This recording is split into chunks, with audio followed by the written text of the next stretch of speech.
സിയായ സതീഷ് ഉൾപ്പെടെയുള്ളവർ മുണ്ടത്തിക്കോട് സതീഷ് ഉൾപ്പെടെയുള്ളവർ അവിടെ ഉണ്ടായിരുന്നു എന്നാണ് നമുക്ക് മനസ്സിലാക്കുന്നത്. പ്രദേശവാസികൾ പറയുന്നത് അതാണ്. കാരണം അദ്ദേഹത്തെ അവിടെ എല്ലാവർക്കും അറിയാം. മുൻ വർഷങ്ങളിലൊക്കെ തന്നെയും തിരുവമ്പാടിക്കും പാറമേക്കാവിനും ഒക്കെ വേണ്ടി ഇത്തരത്തിൽ കരിമരുന്ന് പ്രയോഗത്തിന് നേതൃത്വം നൽകിയിട്ടുള്ള വെടിക്കെട്ടിന് നേതൃത്വം നൽകിയിട്ടുള്ള ആളാണ്. ഇപ്പോൾ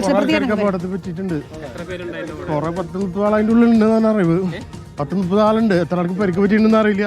കുറെ ആൾക്കാര് തിരിഞ്ഞു പോയിട്ടുണ്ട്. പടക്കം പൊട്ടിയപ്പോൾ അറിയില്ല. ഇതിപ്പോ 1 മണിക്കൂർ കഷ്ടി ഇല്ല. ഞാൻ തൊട്ടപ്പുറത്ത് വീടാണ് നമ്മുടെ തൊട്ടപ്പുറത്ത്.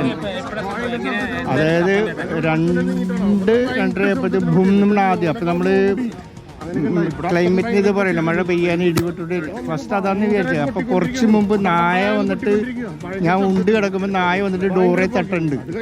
ഇത് ചിലപ്പോൾ അവനെന്തോ ഒരു ഇത് കിട്ടിയിട്ടുണ്ടാവും. അവന് ചെയ്യുമ്പോഴത്തേക്കും തോണ്ടലും പൊട്ടലും. ഇപ്പൊ ഒരു ഡാമേജ് എൻ്റെ പിന്നെ ഡാമേജ് ഉണ്ട്. അപ്പൊ ഞാൻ പുറത്ത് പോയി വീണ്ടും ബബ്ബെന്ന് പറഞ്ഞു. പിന്നെ ഒരു കൺട്രോളില്ലാത്ത പൊട്ടലായിരുന്നു. ആ കൺട്രോളില്ലാത്തപ്പോൾ എൻ്റെ വൈഫിനടുത്ത് നീ അകത്തേക്ക് കയറി. ഹാർട്ട് പേഷ്യൻറ്റും കൂടിയാണ്. ഇനി പെട്ടെന്നൊരു ജെർക്കിങ് വന്നാൽ ജെർക്കിങ് ഇതുണ്ടായിക്കണെന്ന് അറിയില്ല.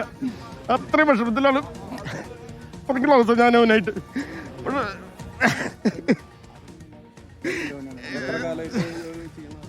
കുറെ 10-13 കൊല്ലമായിട്ട് തൃശ്ശൂർ പഠിക്കുന്ന ആളല്ലേ സതീശൻ. മുണ്ടത്തിക്കോട് അറിയില്ല സാറേ. കൊണ്ടുപോയിട്ട് തോന്നുന്നുണ്ട്. ആരാന്ന് തിരിച്ചറിയാത്ത രീതിയിൽ കൊണ്ടേക്കാം. ഇവിടെ 10-30 ആളുണ്ടായിരുന്നു. ആരൊക്കെ എന്താണെന്ന് അറിയില്ല. ഞാൻ അവന്റെ കൂട്ടുകാരാണ്. അതെ, എത്ര ക്ലോസ് ഫ്രണ്ട് ആണ്. എന്താ സംഭവിച്ചാണെന്ന് അറിയില്ല. ഇതേപോലെ ഇങ്ങനെ അടുത്തേക്ക് പോകാൻ പറ്റില്ല. അങ്ങനെ അവസ്ഥ.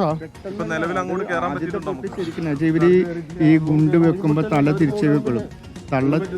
തല തിരി ഒന്ന് ഇങ്ങോട്ട് തിരി ഇങ്ങോട്ട്. വണ്ടി വരാതെ ഇല്ലില്ല. അവർക്കുള്ള കാപ്പിയും ചായക്കുള്ള രാവിലെ പറയുന്നത്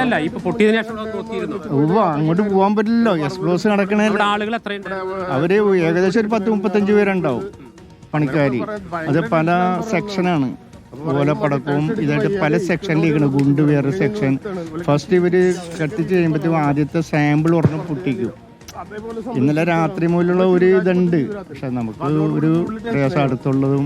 വിനീത അതാണ് സംഭവിച്ചത്. ഏകദേശം ഒരു 3:20 ഏകദേശം സമയം. 2:25 2:30 ഈ സംഭവം ഉണ്ടാകുന്നത്. ശബ്ദം കേട്ട് ഈ സമീപത്ത് ഏകദേശം ഈ ചുറ്റുപാടുള്ള മുഴുവൻ വീടുകളുടെയും ജനൽ ചില്ലുകൾ തകർന്നു.